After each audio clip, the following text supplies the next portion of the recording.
Well, a group of key political leaders in the North is demanding the declaration of a state of emergency in the North over worsening insecurity in that region.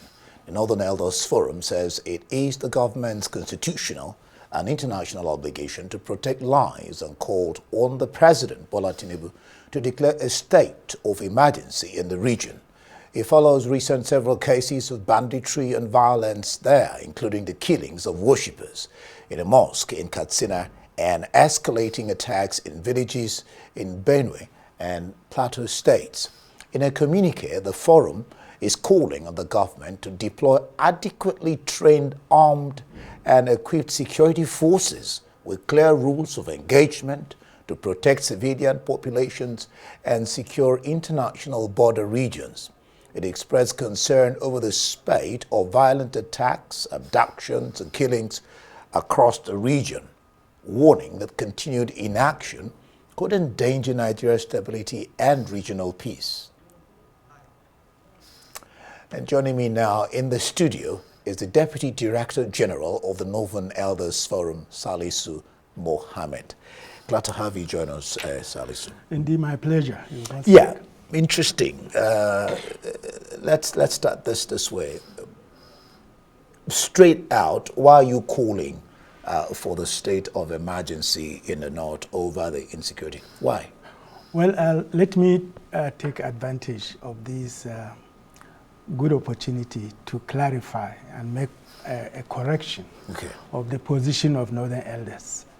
The position of Northern Elders is that the state of insecurity in the North, and particularly in the whole country, is such that Mr. President should declare it as national emergency. Okay, not just a northern. No. You think it's not just a No, it should be national emergency. That's what you said, not state of emergency in the North. What's the difference? The difference, you have seen state of emergency in rivers. Okay, yes, I've seen that. So what we are saying is that insecurity in the North has now metastasized into insecurity in Nigeria. And therefore, the best way to tackle it should be a declaration of national emergency to take the insecurity itself as a national emergency that requires more drastic handling, which will require all society approach. What do you mean by to handle it? Society approach? What do you mean The by engagement of citizens, not just armed forces, police and security apparatus. Okay. Because the security architecture of the country, has been overwhelmed. Now, They are facing so many shortages. They are also sacrificing supremely for the country. And we are seeing that the more they die for our own protection, for our safety, the more these people are regrouping and recruiting. So therefore, there should be a new approach that will allow government to involve everybody. And that is something that requires that it should be seen as a national emergency. yeah, I know that sometime in this nation, a general once said people should defend themselves. Explain how. What do you think about that, by the way? And then explain how, because you said not just the security forces, but that all hands, including citizens, you and I, should get involved. How do you mean? How would they get involved? Well, already the country has given us the right to defend ourselves, the law of the country.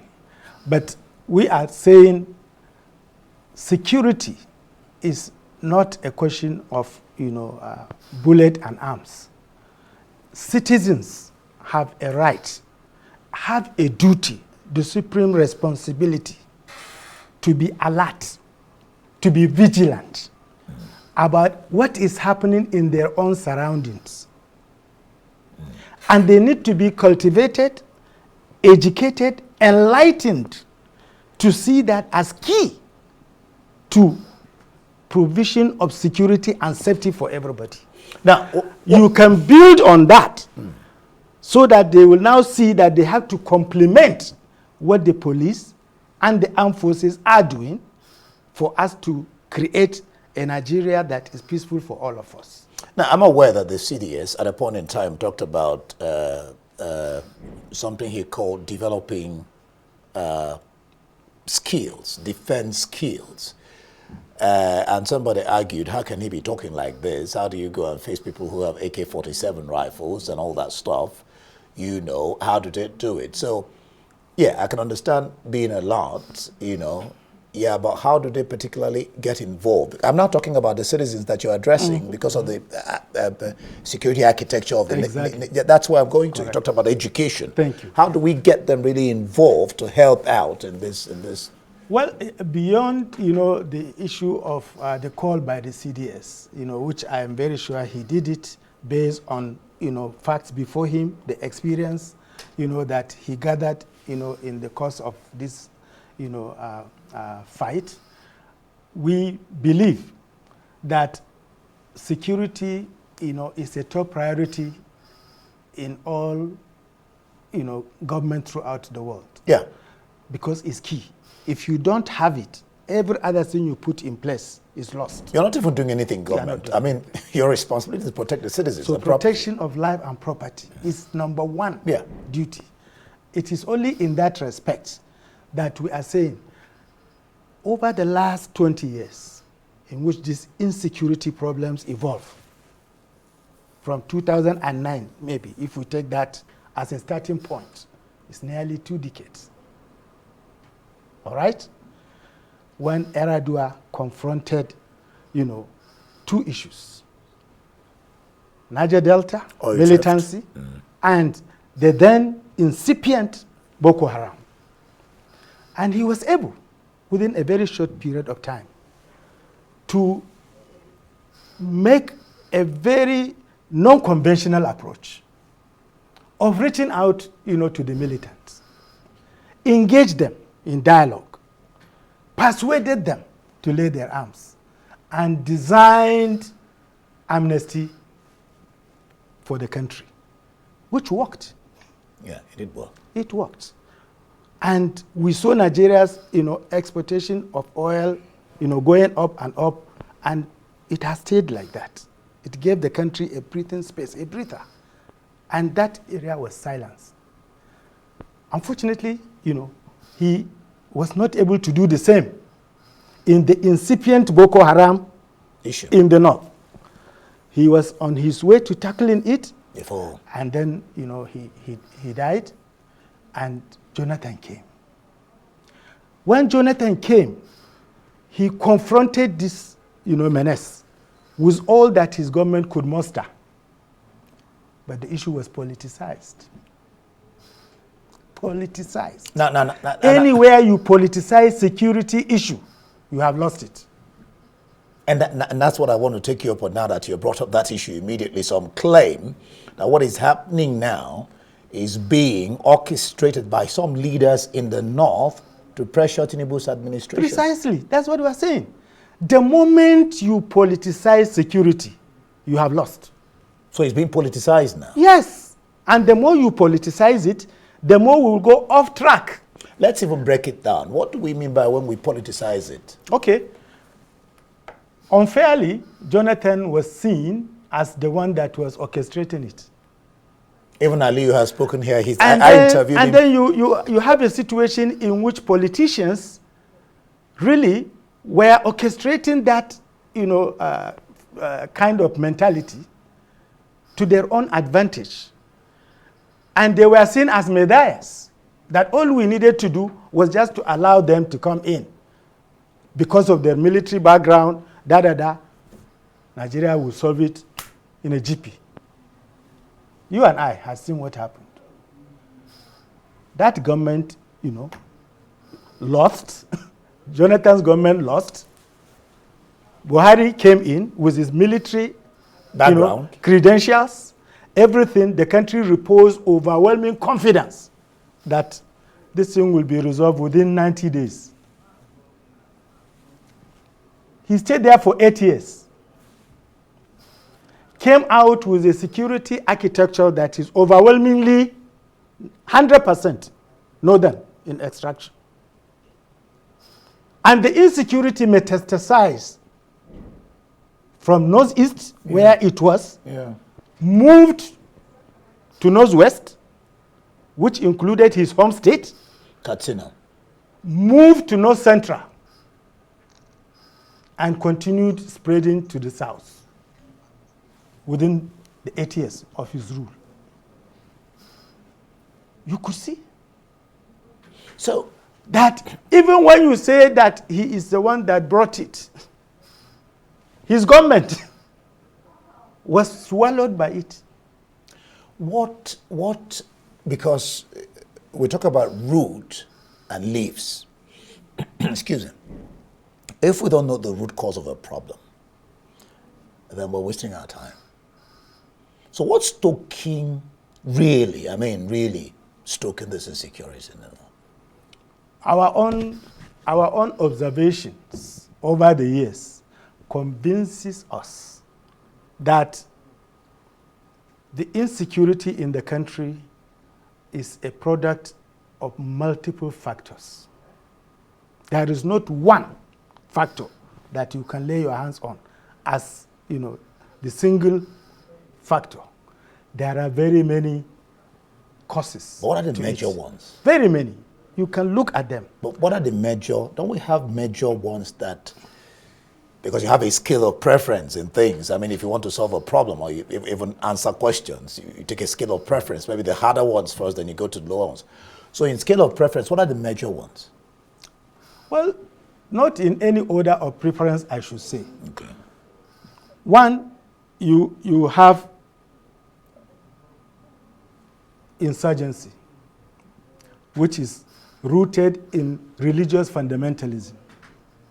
Some fundamentalists, were able, to kickstart this in the Northeast, and therefore started an insurgency of very brutal, kind of manifestation, which they accompanied and they wrap into a religious garment as their main motive for spreading the insurgency.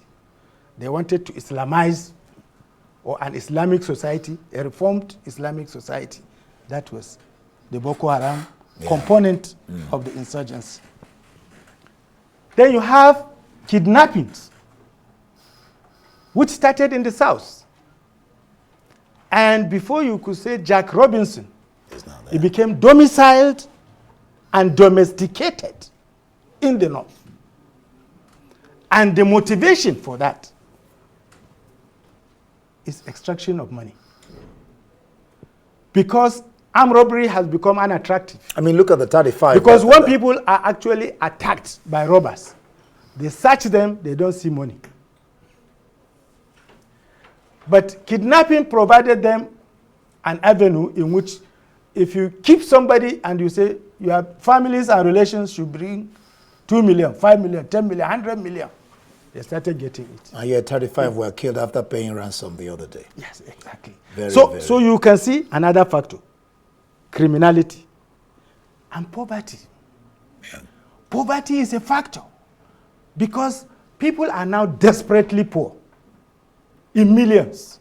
Desperately poor. And therefore, it is very easy to be attracted by glamour of little money, and they will grab it. Salisu, so recruitment is from that layer. Some have blamed the leaders in the north for not being on top of their game, especially governors who are supposed to be the security chiefs of their states. What with all the security funds at their disposal, what do you say to that? When you talk to the governors, they will tell you that even the funds that they are being given, they have channeled it into setting up, a kind of security apparatus. And it is grossly and hopelessly inadequate because security is a money-guzzling enterprise. By the time they make purchases of equipment, they pay salaries of, hundreds of people that they recruited, uniform for them, buy kit for them, they will tell you they have run short of money. No, but that's supposed to be particularly for security. Yes. I mean, the funds, the ones that you used to pay, Yes. personnel costs, is supposed to be different from that. This is supposed to be particularly for security. That's what I'm telling you. Okay. That whatever they are getting for security, they have channeled it Oh. into ensuring that there is security in the state. And once they do, they now show you what they have done. Therefore, you look at it, in a manner that you are not, if you are in their shoe, you begin to sympathize, with them. Now there is a governor. Therefore, it's not really, the priorities of government needs to be reordered. Good. That's what you said. Not only in the north. That is why, after many years of calling for the containment of this insecurity, and it will appear that we are failing, we now come to the last conclusion, which is national, that it should be declared as a national emergency. Now there's a governor that will give government the latitude to come out with new innovative, approaches that will see us creating the window to resolve it. We'll come to talking about what new innovative approaches, because like you said, it seems like it's become intractable. Yes. But there's a governor that is quite interesting. Before we get to the other Lawal of Zamfara, yes, thank you for that.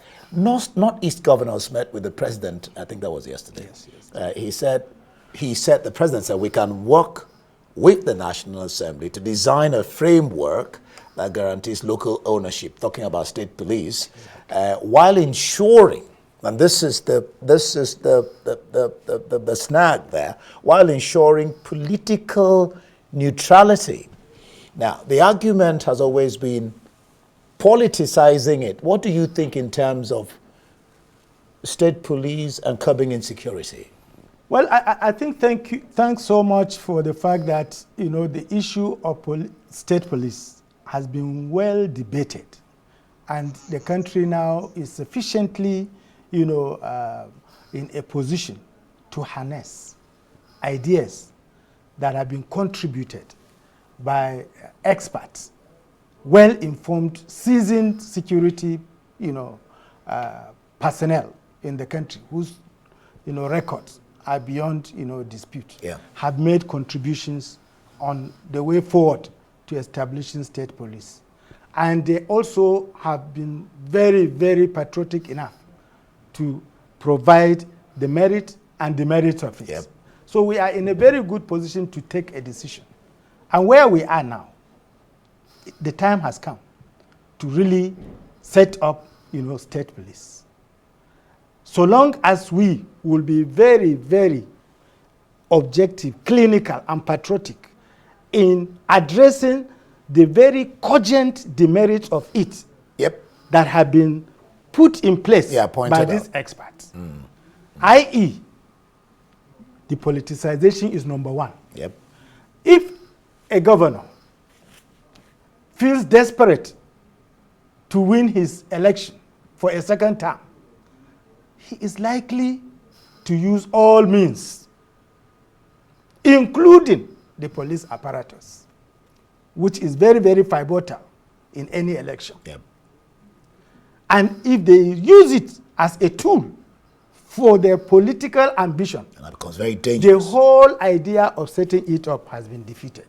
Very, very good point you made. So these are some of the real salient issues that have been the worry of everybody. So if they will allow it to operate professionally, so it becomes with the competence that is needed to run it, I want to tell you that the national architecture will be well complemented by establishing state security. Hoping, of course, that what we'll call, just like you're saying, Nigerian factor problem will not enter into it, because you have to tweak it. And because Buba Galadima, for example, he says that if it becomes a constitutional matter, it will spell doom for democracy. But like I said earlier, Dadalawal, governor of Zamfara State, he said something quite poignant.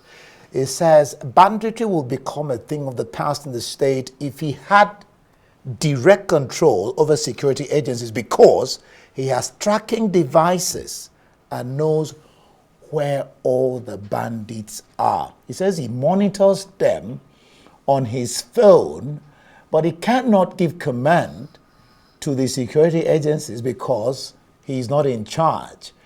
What do you make of Dauda Lawal's statement? No, actually, I just see it in the context of the Nigeria we live. We have a security architecture in the country that is centralized. The army, the police, and the other security apparatus are all domiciled, at the federal level. The states are bare. They are at the mercy of that architecture. It is that feeling of helplessness.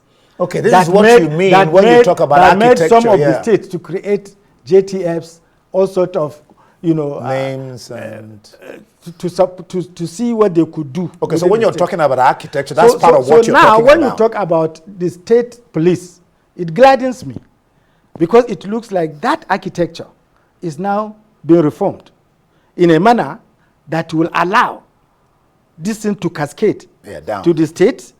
In other countries, there are even local government police. So why should we be afraid, provided it is going to be done with the whole objective of providing security for citizens? Good. We don't have anything to fear. This bothers on technology, and we're in the age of technology. Yes. So should the country be leveraging on technology to drive bandits, terrorists? Without being told. Why should we wait until we are told? So why are we not this doing is it? This is the issue. But these are the issues. This is what we are saying. Believe you me, because there is a lot of laxity. And very many of these things, they look indefensible. To say that there is one Bello Turuji that we don't even know where he is. For what are you talking about? You don't know where. Is that not shameful? It is not possible now to stay in any part of Nigerian territory that our governments will become, helpless to say they cannot. And I want to tell you, if such a person had committed crime against the state, you'll be located. The technology will be deployed. No, I don't. So what are you saying? If the person has done anything against government, like one boy that abused Buhari's wife, he was located. He was located. That's interesting. Yes, he was located. So what are you in effect saying? What are you implying? That there is laxity. Is indefensible. It's not, I don't accept it. I don't accept it. We have the capacity. The state is not helpless in locating these people and deciding what to do with them. We are not helpless. Nigerian armies have fought battles gallantly, not only in our country, in other places. They came back with resounding recommendation. Our police, the same thing. We have one of the best. It's been talked to all of and they are putting their lives on the line. I don't accept this. Do you think that these violent attacks, abductions and killings across the region could endanger Nigeria's stability and regional peace? I mean, people have talked about how porous or not our borders are. And the question of our borders, what do you think about it? It is shameful that we should even be saying that our borders are porous. Why should borders be porous? Why? Why should borders be porous? Borders are managed. We should manage our borders efficiently. So why are we the technology to run it is there. So why are we not the manpower to run it is there. I'm telling you honestly. The borders are the key component of Nigeria's strategy for guaranteeing security and safety. Because there are claims that, foreign nationals come into the country and exacerbate this question of insecurity. So, why are we not manning our borders? Is that not ridiculous? Is that not ridiculous, for God's sake? We are only lucky that Nigeria is not having hostile neighbors, or that hostile enemies of Nigeria are somehow shielded by the divine grace of God. Otherwise, we are multiplying our vulnerabilities by sheer incompetence, and irresponsible behavior. You also spoke about our security forces being overstressed and under-resourced. The budget of over the years has been increasing, the defense budget, and still we're grappling, as it were, with insecurity. I mean, what's your sense of all that? Overstretched? You see, the issue is, it's really not, what about the management of the resources? Yes. The budgetary allocations have been rising appreciably. What about the management of those resources? How accountable? How transparently are they being done? What are the priorities that we put in place? These are where we need to really put our searchlights. The moment we see it being disposed appropriately, we now know that more resources are needed. But when you now leave it, and they are now being squandered, they are not allocated for what they are actually provided for. They are not being disposed, with the transparency and accountability that is required. What do you do? What do you make of the fact, based on what you have said, that one of the major issues that deal with insecurity is that people are not held accountable? People are not held accountable in terms of how the resources are expended. You don't really get to hear, in recent times we've heard about people being arrested and prosecuted. And then what do you make about, what do you think about this, what is called, is it rehabilitating these Boko Haram bandits, what's your thought towards it? I mean, because these are people that are killed people, destroyed live cities, and some Nigerians are arguing the fact that and then add that to the fact that at a point in time, there was a talk of paying bandits. Yeah. Yes. That's what we are saying. That all the do's and don'ts, of these things have been tried in Nigeria. Ordinarily, you say, don't negotiate with bandits. It should be a golden rule. But we have done it. Governors, have gone in defiance of logic and everything to negotiate with bandits openly. I even saw one video in which bandits, were inside a departmental store, drinking yogurt, chatting with people that they came for negotiation. You see, we have tried it, we have seen it, but it's not working.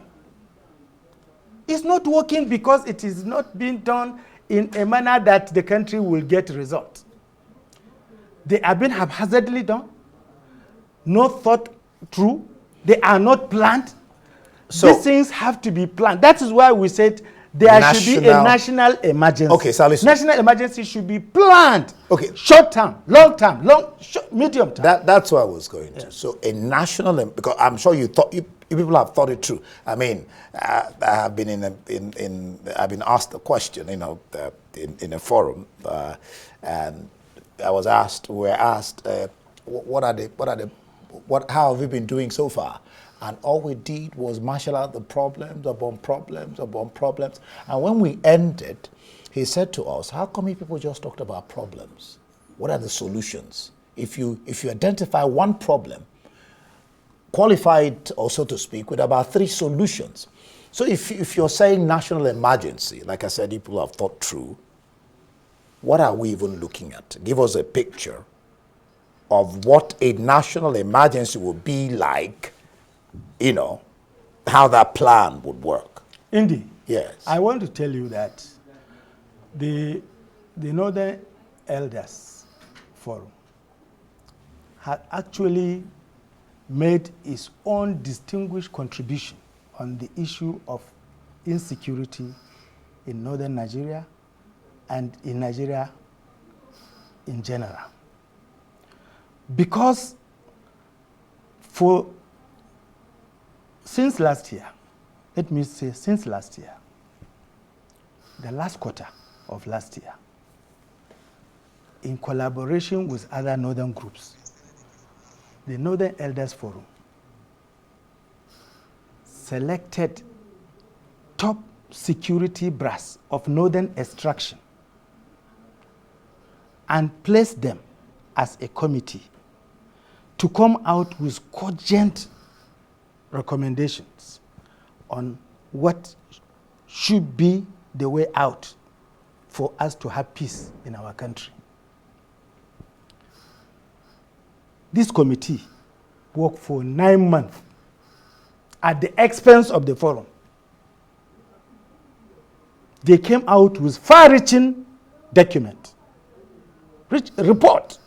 Documented? Report, documented. That's what I'm telling you. It's there for any person that wants to see it. And handed over to government. At our own cost. This particular government? Yes. Because you don't do security in public glare. You people, we didn't invite you. We do it with professionals, top brass, retired generals, retired DIGs. 9 months. Retired, immigration at the top command. This was last year?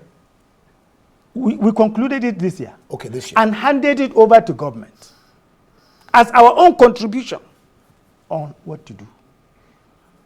We did it quietly as patriots.